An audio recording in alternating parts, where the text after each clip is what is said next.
Assalamualaikum warahmatullahi wabarakatuh. Kami dari kelompok E8 ingin mempresentasikan tugas ketiga dari akuntansi biaya lanjutan. Di sini kelompok E8 itu terdiri dari ada Wahyu Kurniawan dengan NPM 0221205152 dan yang kedua itu ada Kusniken Pauno 0221201176 dan yang ketiga itu ada Putri Miranda Hutajulu 0221201118. Di sini saya ingin mempresentasikan tentang responsibility accounting, yaitu akuntansi pertanggungjawaban adalah sistem yang membandingkan rencana dengan hasil sesungguhnya pada pusat pertanggungjawaban yang digunakan untuk mengukur kinerja seseorang dalam pencapaian tujuan perusahaan. Adapun bahwa seorang manajer harus bertanggung jawab atas permasalahan tertentu dan hanya hal-hal tertentu saja divisi atau segmennya, sehingga manajer dapat melakukan pengendalian pada tingkat signifikan. Dan definisi lain dari akuntansi pertanggungjawaban adalah suatu sistem yang didesain untuk mengakumulasi dan melaporkan biaya-biaya menurut tingkat tanggung jawab individual pada suatu perusahaan. Setiap area dan segmen penyediaan dibebankan hanya biaya yang merupakan tanggung jawabnya dan di bawah pengendaliannya. Nah, di sini salah satu tanggung jawab yang paling penting dari akuntan manajemen adalah memastikan akuntabilitas sumber daya yang dioperasikan pada suatu perusahaan. Nah, karena itu akuntansi manajemen harus memberikan suatu sistem akuntansi dan pelaporan yang mengakumulasikan dan melaporkan pendapatan, biaya-biaya, aktiva, utang yang sesuai, dan informasi kuantitatif yang berhubungan dengan kepada manajer. Kemudian manajer mempunyai pengendalian yang lebih baik atas unsur-unsur tersebut. Di sini perlu adanya pengendalian manajemen, yaitu suatu proses di mana manajemen dapat menjamin bahwa organisasi telah melaksanakan strateginya dengan efektif dan efisien. Efektif diukur dengan antara keluaran pusat pertanggungjawaban dengan tujuan atau target yang ditetapkan perusahaan. Sedangkan efisiensi diukur dengan perbandingan antara keluaran dengan masukan pusat pertanggungjawaban. Nah, di sini ada 3 dasar pemikiran responsibility accounting. Yang pertama itu ada biaya dapat dikelola atas dasar tingkatan tanggung jawab manajemen. Yang kedua ada biaya yang diserahkan pengelolaannya pada tingkat manajemen tertentu dapat dikendalikan oleh manajer dari tingkatan yang bersangkutan. Nah, yang terakhir ini ada data anggaran efektif dapat digunakan sebagai dasar evaluasi atas kinerja. Nah, menurut Hansen dan Mowen dalam penelitian Octavia 2016 menyatakan bahwa terdapat 4 karakteristik akuntansi pertanggungjawaban, yaitu yang pertama, adanya identifikasi pusat pertanggungjawaban. Akuntansi pertanggungjawaban mengidentifikasikan pusat pertanggungjawaban sebagai unit, organisasi seperti departemen, keluarga produk, tim kerja, atau individu. Dan yang kedua, standar ditetapkan sebagai tolak ukur kinerja manajer yang bertanggung jawab atas pusat pertanggungjawaban.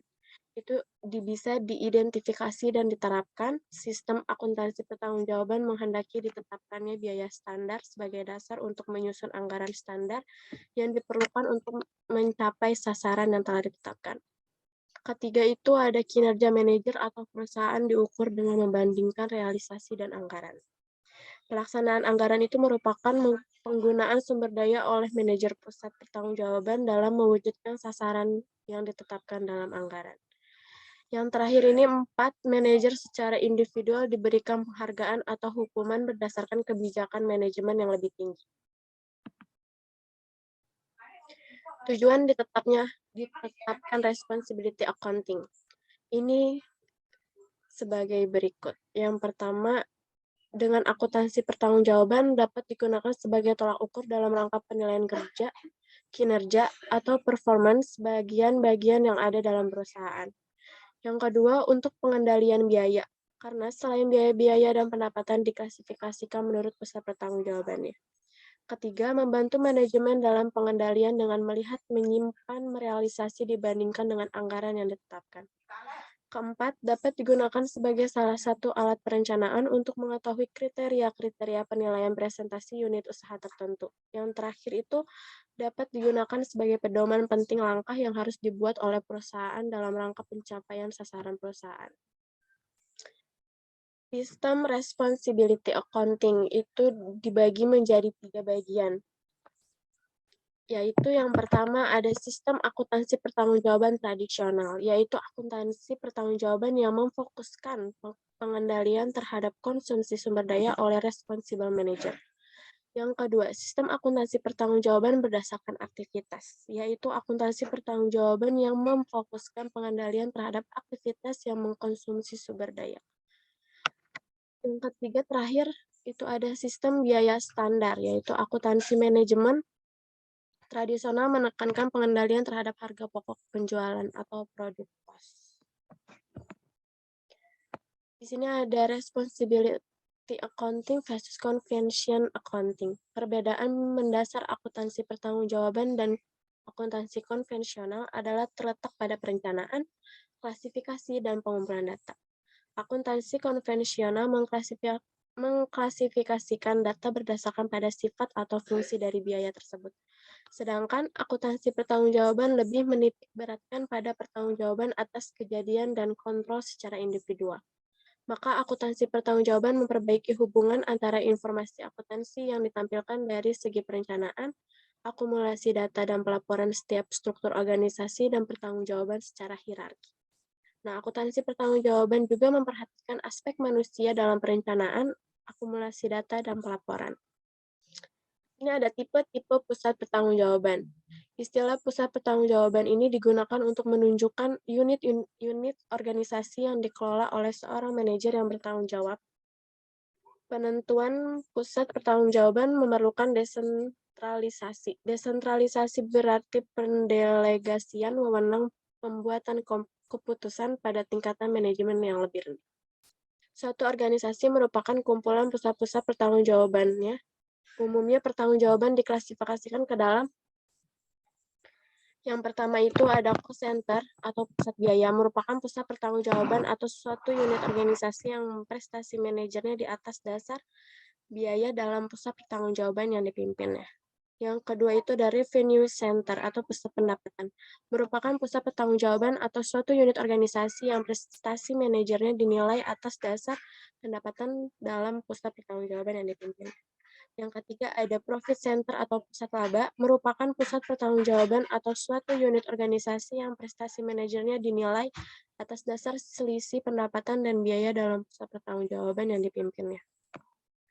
Dan yang terakhir ada yang keempat yaitu investment center, yaitu pusat investasi.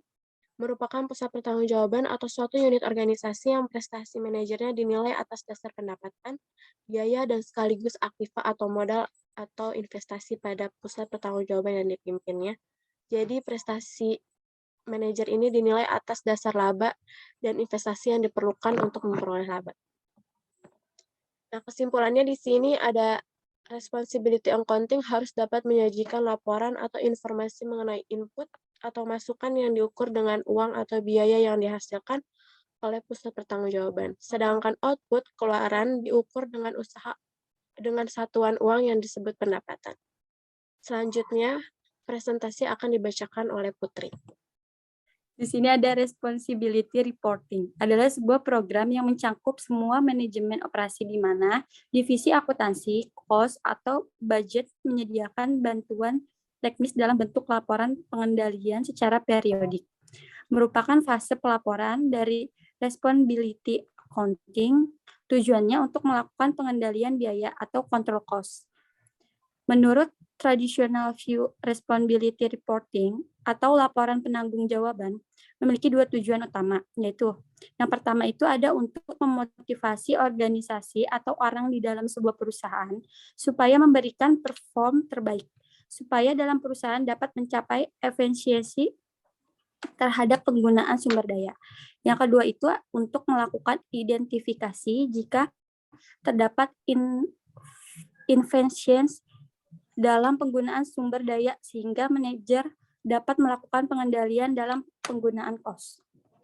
Di sini ada karakteristik responsibility reporting.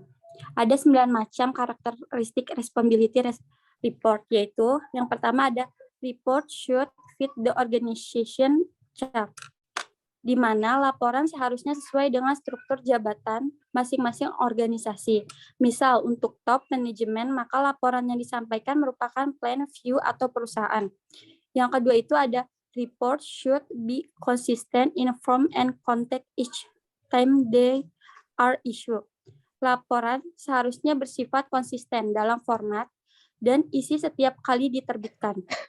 Perubahan hanya dilakukan bila alasannya kuat dan disertai dengan penjelasan kepada pengguna.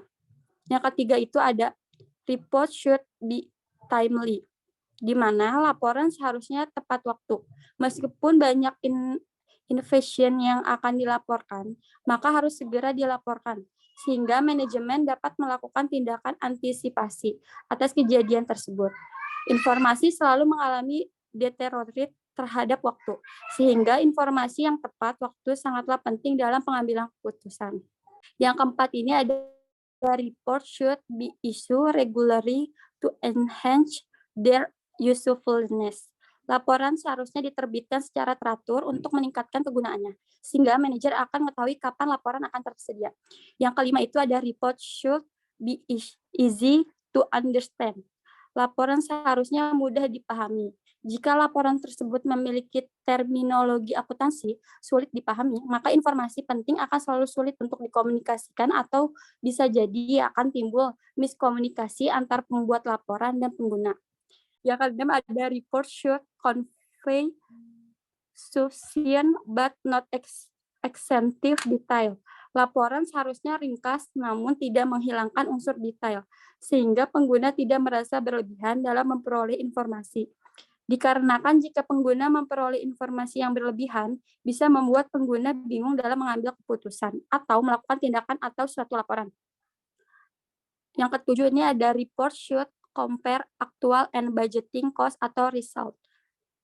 Laporan seharusnya membandingkan antara kejadian aktual yang terjadi dengan anggaran yang telah disusun, sehingga bisa dilakukan evaluasi atas keduanya. Yang kedelapan ada report should be analytical, atau laporan seharusnya bersifat analis, sehingga atas laporan tersebut dapat dilakukan pemahaman atau penelitian lebih mendalam oleh akuntan lainnya guna untuk membuat keputusan selanjutnya. Dan yang terakhir ini ada report for operating management should be stored in physical unit as well as in dollar. Laporan ini untuk manajemen operasi seharusnya dilaporkan dalam unit fisik, bukan dalam kurs atau mata uang, sehingga manajemen operasi dapat memahami dengan mudah tanpa melakukan penelitian yang lebih mendalam, sehingga menjadikan inefisiensi dalam melakukan tugas manajemen operasi. Di sini ada anggaran, fleksibilitas, dan analis varian terkait untuk mengidentifikasikan inefisiensi dalam penggunaan sumber daya. Analis menentukan biaya aktual yang terjadi untuk setiap aktivitas bisnis selama periode tertentu dan membandingkan dengan biaya yang seharusnya terjadi untuk aktivitas tersebut. Biaya aktual dibandingkan dengan anggaran fleksibel atau dengan biaya standar, dan selisihnya yang disebut dengan variance. Variance merupakan perbedaan antara hasil actual result, dan performa yang diharapkan budgeting performs, berfungsi sebagai evaluasi dan memotivasi terhadap manajer suatu perusahaan. Menyatukan fungsi perencanaan atau planning dan manajemen pengendalian serta memfasilitasi manajemen by exception. Manajer lebih fokus terhadap keadaan atau area yang tidak beroperasi seperti yang diharapkan, yaitu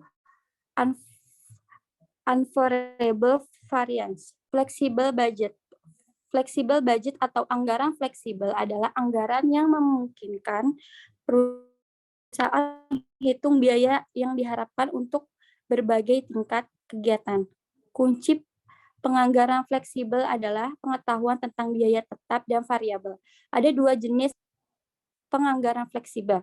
Yang pertama itu ada penganggaran untuk tingkat kegiatan yang diharapkan.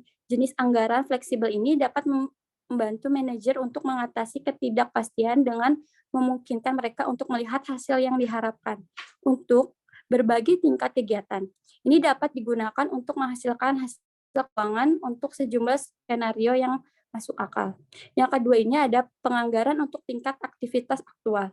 Jenis anggaran fleksibel ini digunakan setelah fakta untuk menghitung berapa biaya yang seharusnya tingkat aktivitas aktual, biaya-biaya yang diharapkan kemudian dibandingkan dengan biaya aktual untuk menilai kinerja. Fungsi fleksibel budget, ada fungsi rencana dan aktivitas. Yang rencana ini memberikan rencana biaya untuk penyusunan, rencana laba taktis memberikan rencana biaya yang disesuaikan dengan output aktual untuk membandingkan dengan biaya aktual pada laporan pelaksanaan periodik. Yang aktivitas ini tujuannya untuk pendekatan variabel budget secara khusus mengidentifikasikan bagaimana dan seberapa jauh masing-masing elemen biaya dalam suatu pusat pertanggungjawaban dipengaruhi oleh aktivitas pusat pertanggungjawaban. Kegunaan fleksibel budget. Tujuan utamanya dari anggaran fleksibel adalah untuk meningkatkan pengendalian pengeluaran. Dengan demikian, kita bisa mengenal 3 kegunaan yang spesifik dari anggaran fleksibel, yaitu yang pertama, untuk memudahkan persiapan anggaran, fleksibel bagi pusat pertanggungjawaban untuk dicantumkan dalam rencana laba taktis. Yang kedua, menyajikan sasaran-sasaran yang jelas dari pengeluaran bagi para manajer di pusat pertanggungjawaban selama periode yang tercakup dalam kerangka rencana laba. Yang ketiga itu untuk menyuguhkan jumlah-jumlah anggaran pengeluaran yang disesuaikan dengan aktivitas aktual untuk dibandingkan terhadap pengeluaran aktual dalam laporan kinerja bulanan. Konsep dasar fleksibel budget. Konsep dasar adalah bahwa semua biaya terjadi karena lintasan waktu, keluaran atau output atau kegiatan produksi atau kombinasi antara waktu dan output atau kegiatan. Jika konsep ini berlaku bagi perusahaan, biaya-biaya dapat diformulasikan secara matematis untuk perencanaan dan pengendalian.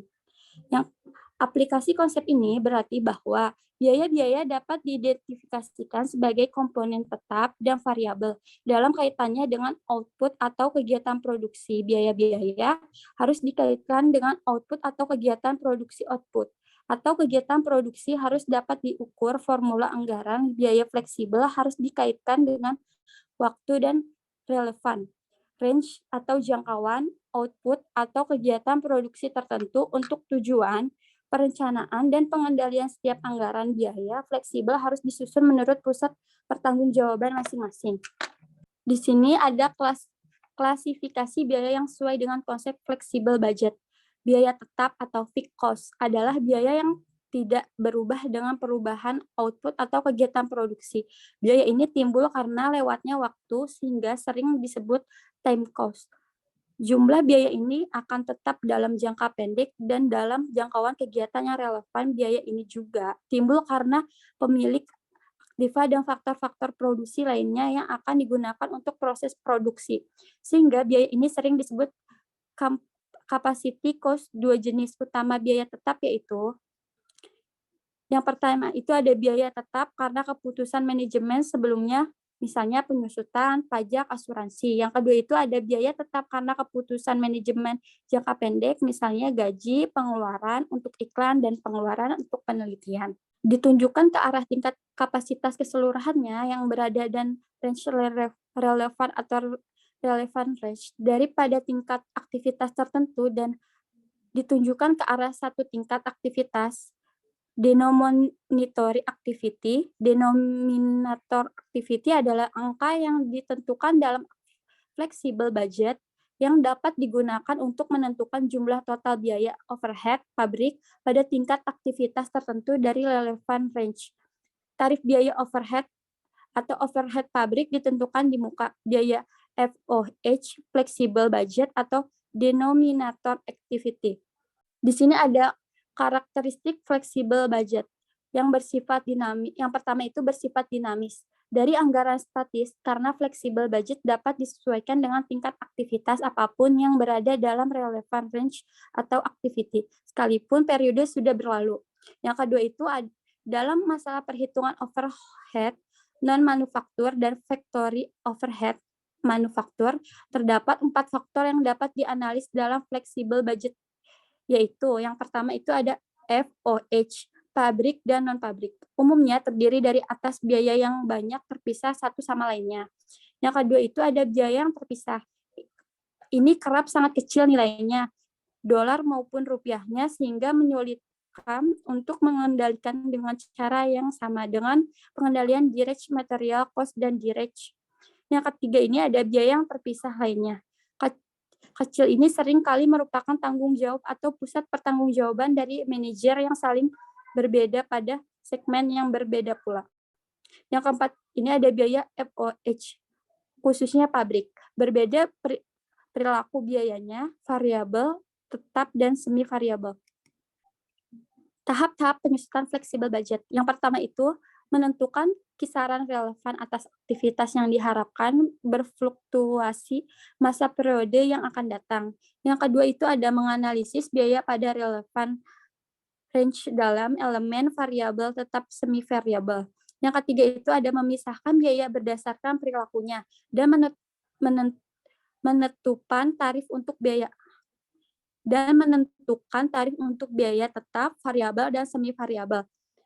Yang keempat ini ada menggunakan tarif untuk bagian variabel dari biaya, menyusun sebagian budget yang memperlihatkan biaya-biaya apa yang akan dikeluarkan pada berbagai titik operasi pada semua relevan range. Yang terakhir ini ada melakukan analisis variance khususnya overhead dan factory overhead atas biaya variabel dan biaya variabel untuk mengukur kinerja perusahaan. Slide selanjutnya akan dilanjutkan oleh Wahyu Kurniawan.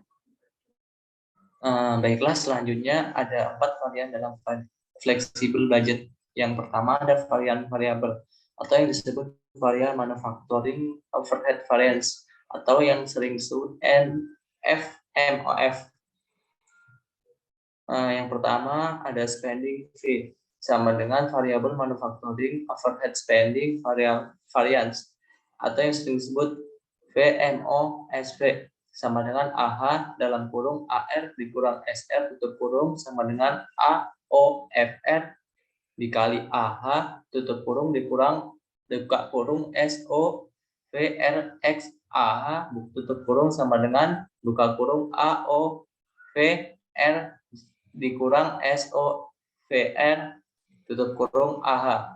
Yang kedua ada variable manufacturing overhead efficiency variance atau yang disebut FMOEV sama dengan SR buka kurung AH dikurang SR tutup kurung buka kurung SOVR dikali AH dikurang SVORX SH sama dengan buka kurung SH dikurang AH tutup kurung SVOR. Next.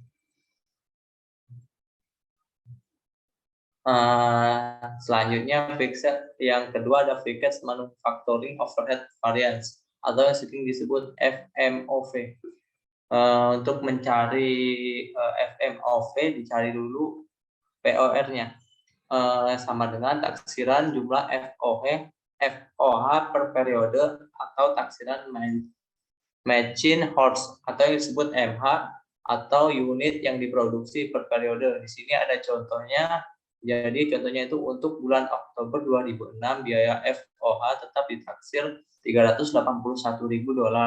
Jumlah unit diproduksi maka biaya per unit atau yang disebut POR sama dengan $31.000 dibagi 1.000 sama dengan $381 per unit.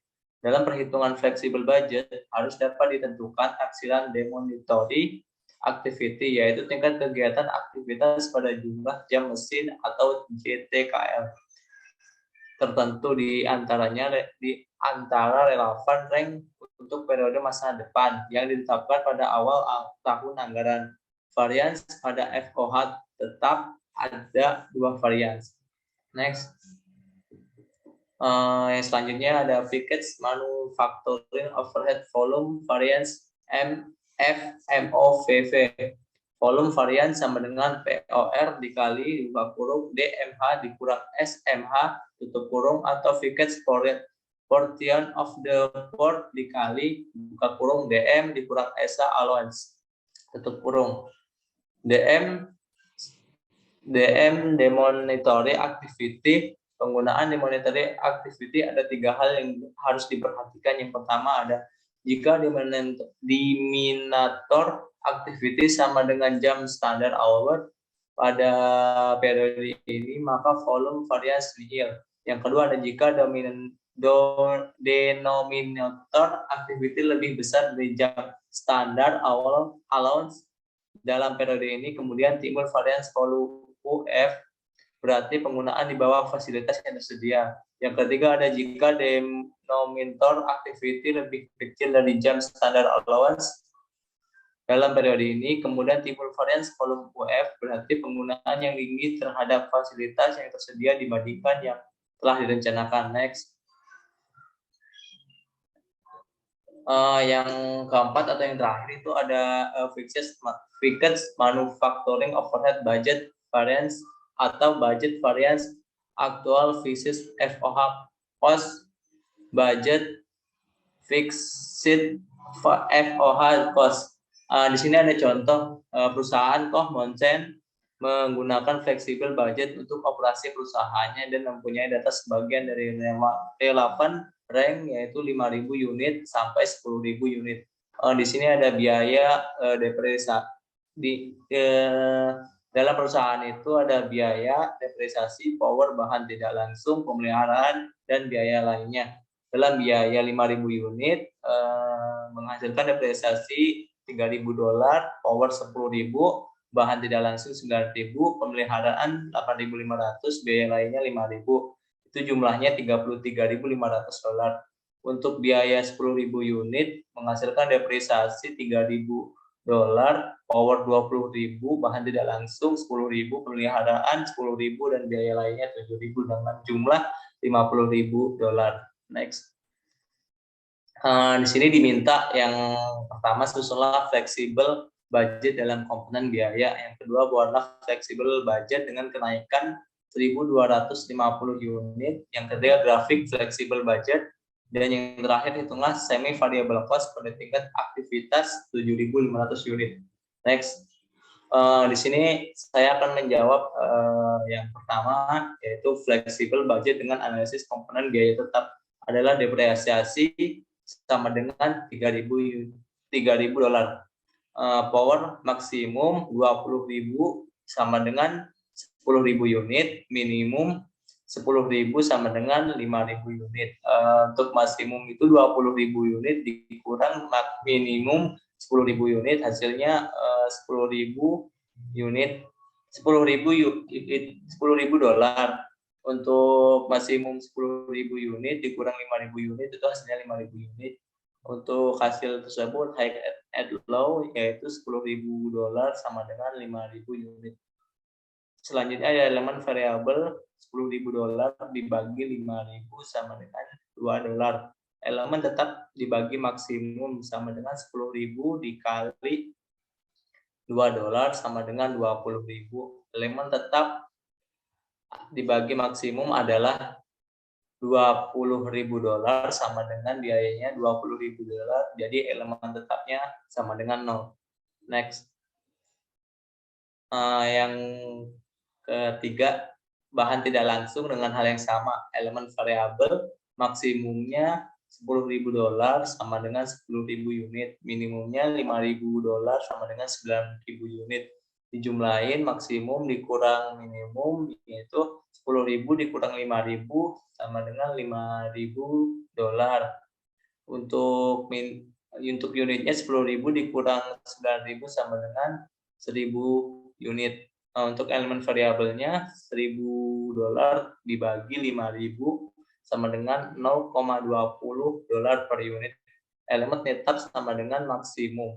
10.000 sama dengan $10.000, 10.000 dikali 0,20 sama dengan 2.000, lalu 10.000 dikurang 2.000 sama dengan $8.000 elemen tetapnya.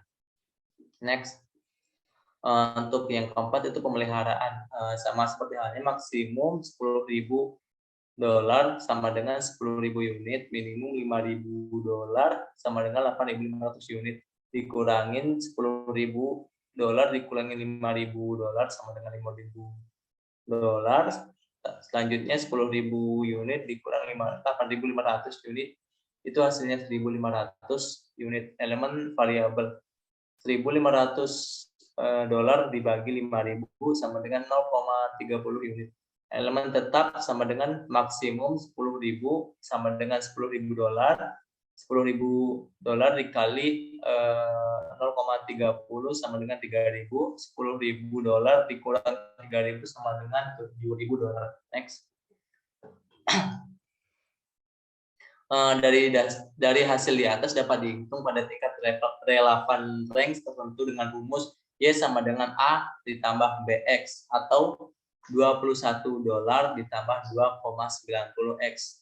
Jadi di sini ada relevan range per unit. Yang pertama dalam biaya 5.000 menghasilkan depresiasi 3.000, power 10.000, bahan tak langsung 9.000, pemeliharaan itu 8.500, biaya lainnya 5.000 dengan jumlah 35.500. Untuk biaya 6.250 menghasilkan depresiasi 3.000, power 12.500, bahan tak langsung 9.250, pemeliharaan 8.875, beban atau biaya lainnya 5.500 dengan jumlah 39.125. Untuk biaya 7.500 menghasilkan depresiasi 3.000, power 15.000, bahan tak langsung 9.500, pemeliharaan 9.250, beban lainnya atau biaya lainnya 6.000 dengan jumlah 42.750. Dengan biaya 8.750 menghasilkan depresiasi 3.000, power 17.500, bahan tak langsung 9.750, pemeliharaan 6.625, biaya lainnya 6.500 dengan jumlah 46.375. Yang terakhir itu 10.000 unit menghasilkan depresiasi 3.000, power 20.000, bahan tak langsung 10.000, pemeliharaan 10.000, biaya lainnya 7.000 dengan jumlah 50.000. Baiklah, di sini saya akan menjelaskan bagaimana cara mendapatkan biaya atau selisih. Untuk biaya itu selisihnya 1.250 itu didapatkan dari tingkat kenaikan relevant range yang di soal nomor 2. Untuk depresiasi itu tetap karena depresiasinya 0 atau biayanya tetap. Untuk power itu biaya kenaikan atau selisih kenaikan yaitu 2.500 didapat dari elemen variabel 2 dikali 1.250. Untuk bahan tak langsung itu 250, selisihnya didapat dari 0,20 dikali 1.250. Untuk pemeliharaan selisih 375 didapat dari 0,30 dikali 1.250. Untuk biaya lainnya selisih 500 itu didapat dari 0,40 dikali 1.125. Next.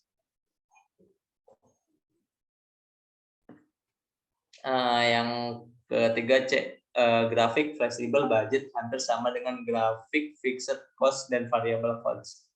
Yang terakhir itu dia menghitung biaya semi variabel pada tingkat 7.500 unit. Pergerakan formula Y sama dengan A ditambah BX. Jadi jawabannya yaitu bahan tak langsung sama dengan 8.000 ditambah 0,20X.